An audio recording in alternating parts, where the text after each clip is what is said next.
साहब के शांत होने के बाद, और पहली कॉन्फ्रेंस है काली साहब के हमें छोड़ के जाने के बाद।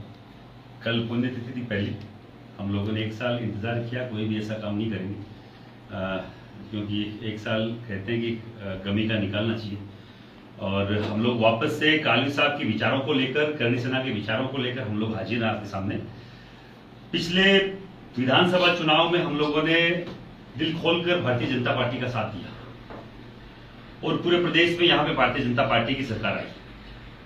कहीं ना कहीं 2-3 बड़े मुद्दे जो केवल राजपूत समाज के नहीं, स्वर्ण समाज के साथ साथ कई सारे ऐसे बड़े समाज जिसमें जाट भी आते हैं, बिश्नोई भी आते हैं, बिहार का भूमियार भी आता है, गुजरात का पाटीदार भी आता है, महाराष्ट्र का मराठा भी आता है। ऐसे कई सारे मुद्दे, जैसे ईडब्ल्यूएस सरलीकरण का बहुत बड़ा मुद्दा पूरे देश में गुंजायमान था। हर एक जाति समुदाय के व्यक्ति ने इस मुद्दे को उठाया, पर अभी भी केंद्र में ईडब्ल्यूएस के मुद्दे पर सरलीकरण का कोई कदम नहीं उठाया गया। बड़ा मुद्दा था, केंद्र को सीरियस लेना चाहिए। अभी भी आचार संहिता नहीं लगी है, लोग कहते हैं ड्राफ्ट बना हुआ है तो उसको पेश किया जाए, बाकायदा सरलीकरण किया जाए, जैसे राजस्थान की गवर्नमेंट ने करा था, स्टेट गवर्नमेंट ने, गुजरात की गवर्नमेंट ने करा था। हम चाहते हैं केंद्र में भी यह सरलीकरण हो जो हरियाणा के जाट को फायदा हो सकता है, राजस्थान के बिश्नोई को जो केंद्र में ईडब्ल्यूएस में आता है उसको फायदा हो सकता है, बिहार के भूमियार को फायदा हो सकता है, गुजरात के पाटीदार को फायदा हो सकता है जो लाखों की संख्या में गुजरात में, महाराष्ट्र के मराठा को फायदा हो सकता है। तो कहीं ना कहीं हर दूसरे साल दर साल आरक्षण की आग में पूरे महाराष्ट्र को जलना पड़ता है।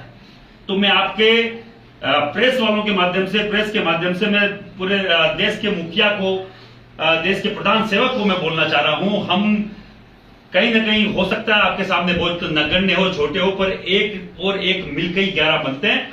मैं सभी जाति बिरादरियों को, लोगों से बोलना चाह रहा हूं, अपने अपने स्थान पर इसका विरोध दर्ज कराएं और आचार संहिता से पहले इस पर ड्राफ्ट बने। और इतनी सारी जातियों का भला हो सकता है केंद्र में अगर ईडब्ल्यूएस का अगर सरलीकरण होगा तो केंद्र के हिसाब से ईडब्ल्यूएस का सर्टिफिकेट बनेगा जो नहीं बन रहा अब तक। आने वाली केंद्र की भर्तियों में कहीं ना कहीं इस जाति समुदाय के गरीब युवाओं का भविष्य सुधर सकता है, पहला मुद्दा। दूसरा, विधानसभा चुनाव में भी राजपूत समाज को कहीं ना कहीं हाशिए पे रखा गया और आने वाले लोकसभा चुनाव में 15 में से 1 सीट बीजेपी ने दी है और 10 में से 12 में से 1 सीट कांग्रेस ने दी है। अभी डिक्लेयर करेगी सीटों, 10 सीटें केवल बाकी। अब 10 में से पर्टिकुलर जाति समुदाय के व्यक्तियों को आप जिन लोगों ने, जिन जातियों ने इस बीजेपी की रीढ़ की हड्डी के तौर पे इसको खड़ा किया, उनको कहीं ना कहीं नजरअंदाज किया जा रहा है। कहीं ना कहीं कांग्रेस का हमने पिछली बार यहां साथ दिया, कमल का फूल हमारी फूल बोलकर, तो कहीं ना कहीं हमें कांग्रेस भी नजरअंदाज कर रही है। तो मैं दोनों पॉलिटिकल पार्टियों को आपके चैनल के माध्यम से बोलना चाह रहा हूं, अगर हमारा लोकसभा में कहीं ना कहीं हमारी जो टिकटों की आप लोग अनदेखी कर रहे हैं, हमारे जो राजनेता उनकी अनदेखी कर रहे हैं, हमें लोकसभा में ज्यादा प्रतिनिधित्व नहीं दिया जा रहा है, तो हम लोग इसका विरोध करेंगे। पूरे प्रदेश में नहीं, पूरे देश में 24 राज्यों में करणी सेना है। उत्तर भारत के जिन हिंदी भाषी राज्यों में करणी सेना ज्यादा सतर्क है, हम लोग एक यात्रा निकाल रहे हैं। तीसरा बड़ा मुद्दा, हमारी विचारधारा को लेके एक व्यक्ति काम कर रहे थे इस समाज में, सुखदेव सिंह गोगावड़ी, उनकी हत्या कर दी गई। आज 3-3.25 महीने हो गए, उस पर कोई भी अभी तक ठोस कदम नहीं उठाया गया। अपराधियों को पकड़ लिया गया, उसकी धरपकड़ करके उनके पीछे कौन है उनका अभी तक कोई अता पता नहीं। हमारे जैसे कई नेताओं को वापस से धमकियां मिल रही है, उनको कहीं सिक्योरिटी का अता पता नहीं है। आपके चैनल के माध्यम से मैं फिर बोल रहा हूं, सुखदेव सिंह हत्याकांड में जल्द से जल्द ठोस कदम उठा के बाकायदा समाज को यह बताया जाए कि हमने अभी तक क्या किया है, राज्य सरकार ने क्या किया है। हमने एनआईए की जांच मांगी, आपने दी, उसके लिए धन्यवाद है, पर एनआईए ने अब तक क्या कदम उठाया है सुखदेव सिंह हत्याकांड में, इस पे बाकायदा समाज को रूबरू कराया जाए।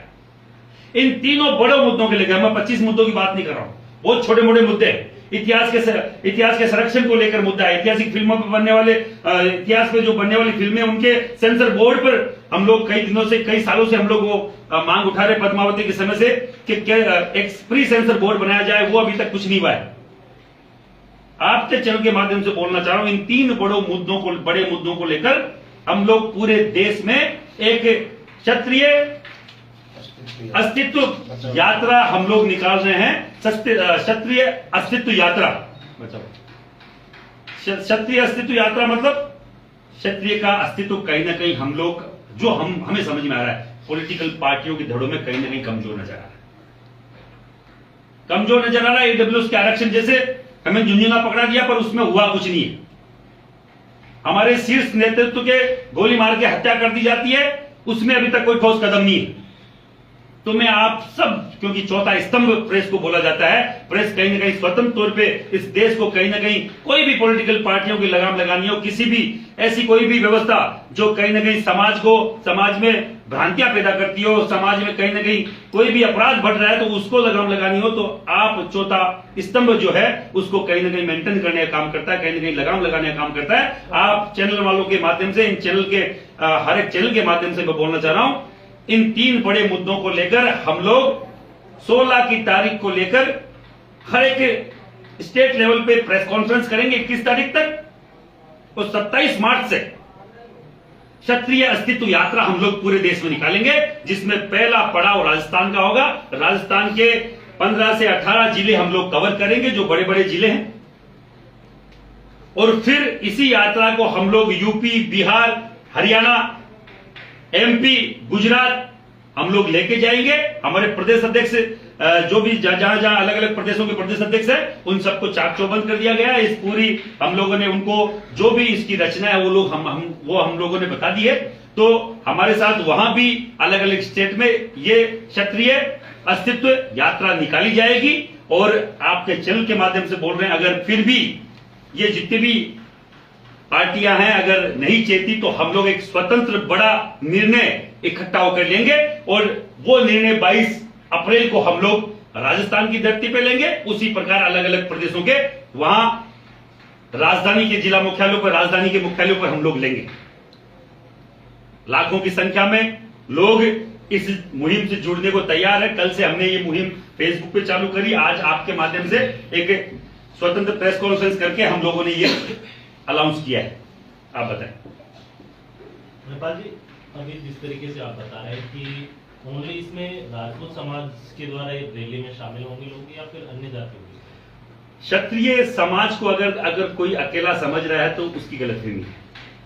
क्षत्रिय जब पैदा होता है तभी से जो 7 कौम बोलते हैं, 36 कौम आज का शब्द है, 7 जाति बिरादरी बोला करते थे। 7 जाति बिरादरी में नाई, कुमार, माड़ी, ब्राह्मण, हरिजन, ये वो जातियां हैं, सुनार, ये वो जातियां हैं जो राजपूत पैदा होता है तब से उनका साथ चालू हो जाता है, उनके जीवन से लेके परण से लेके मरण तक। मतलब जो पैदा होता है तो पहला स्नान नायण मां करवाती, नाई समुदाय की महिला करवाती, अंतिम स्नान भी नाई समुदाय की महिला करवाती। समझना आप? तो जब पैदा होता है तब से लेकर मरता तब तक, कोई लड़का पैदा होता है तो आपको मालूम है, तो उसको स्नान करवाते हैं, अपने स्नान के साथ उसका अलग अलग संस्कार कराते हैं, पानी के संस्कार कराते हैं, छेद कुंडन कर्ण छेद संस्कार कराते हैं। वो सुनार सोनियों के परिवार से होता है। पहली बार कोई नया कोई मटका आता है, कोई भी एक पात्र आता है, वो कुमार समुदाय से आता है। अगर कोई महिला जब पहली बार बच्चा पैदा करके जब घर में प्रवेश करती है, तो जो प्रवेश द्वार पे जो महिला सबसे पहले स्वागत करती है, तो हरिजन समाज की महिला उसका स्वागत करती है। और सभी महिलाओं को बकायदा हम नायण माँ, मालन माँ, कुमारन माँ, माई के नाम से जानते हैं, माँ की उपाधि दी जाती है। अगर किसी को लगता है कि क्षत्रिय समुदाय अकेला है, एक क्षत्रिय व्यक्ति को अगर वोटर को कोई पॉलिटिकल पार्टी साधने का काम करती है, तो कम से कम 5-7 अलग अलग जाति बिरादरियों के एक परिवार के व्यक्ति को भी साधने का काम स्वतः हो जाता है। तो राजपूत समाज अकेला नहीं है। राजपूत समाज जब चलता है तो सभी इन जाति बिरादरियों को साथ लेके चलता है। इससे अस्तित्व बचाओ, क्योंकि उन ज्यादातर जातियों के बड़े नेता नहीं है, उन जातियों को के कोटे पर्टिकुलर जातियों के लोग खा रहे हैं। उसके साथ हमेशा उन जातियों के साथ राजपूत क्षत्रिय समाज खड़ा है, तो हम उन जातियों को लेकर इस काम को आगे बढ़ाएंगे। यदि आपकी डिमांड नहीं मानी जाती, ईडब्ल्यूएस की जो विषम थे उनको दूर नहीं किया जाता है, तो आगामी लोकसभा चुनाव के अंदर आपकी क्या रणनीति रहेगी? स्वतंत्र हम लोग निर्णय लेंगे। हर एक व्यक्ति के मन को टटोला जाएगा, क्योंकि राजपूत समुदाय का ज्यादातर वोटर, अभी आया था एक सर्वे लंबा चौड़ा, अलग अलग चैनल लोग आएगा, नाम नहीं बताऊंगा, पर 85 से 95 तक राजपूत समाज का ऑल ओवर इंडिया में जो वोटर है वो कहीं ना कहीं बीजेपी को साथ सपोर्ट करता है। तो बीजेपी को चाहिए उनकी तरफ ये ध्यान दे। हमारा अगर लोकसभा में प्रतिनिधित्व कम किया गया तो हम लोग बाकायदा इनसे पूछेंगे कि हमें क्यों कम किया जा रहा है। अभी यूपी के बड़े बड़े क्षत्रप राजपूत समाज के उनका टिकट काट दिया गया, बिहार के क्षत्रपों का टिकट काट दिया गया, गुजरात में एक भी टिकट न बीजेपी की तरफ से न कांग्रेस की तरफ से अभी तक, हरियाणा में एक भी टिकट डिक्लेयर नहीं किया गया है, राजस्थान में केवल एक डिक्लेयर किया गया है। तो आप देखिए किस तरीके का हमारे साथ व्यवहार किया जा रहा है। ये सोतेला व्यवहार नहीं चलेगा। कोई भी पॉलिटिकल पार्टी अगर इस खुमारी में है कि हमारी हवा है, हम लोग ये सीटें निकाल लेंगे, तो क्षत्रिय राजपूत जब ऐसी राजपूतों ने अंगड़ाई लिए, ये बीजेपी उसी अंगड़ाई का एक नतीजा था। जब कांग्रेस ने कहीं ना कहीं क्षत्रियों को दबाने का काम करा तो चाहे वो बीजेपी से पहले की जो पार्टियां थी वो भी राजपूतों के द्वारा खड़ी करी गई और बीजेपी भी कहीं ना कहीं राजपूतों के साथ सहयोग से खड़ी करी गई पूरे देश में। तो हम लोग वो लोग हैं जो कहीं ना कहीं सत्ता बदलने का, सत्ता में कहीं ना कहीं हमारी भागीदारी कम होगी तो उसके खिलाफ बोलने का मादा रखते हैं। हम लोग चाहते हैं हमें प्रतिनिधित्व दिया जाए, हम लोग चाहते हैं ईडब्ल्यूएस में सरलीकरण किया जाए, हम लोग चाहते हैं सुखदेव सिंह जी जैसे बड़े विभिन्न हत्याकांड में ठोस कदम उठाया जाए। ठीक है भाई। कोई सवाल? बहुत धन्यवाद सर।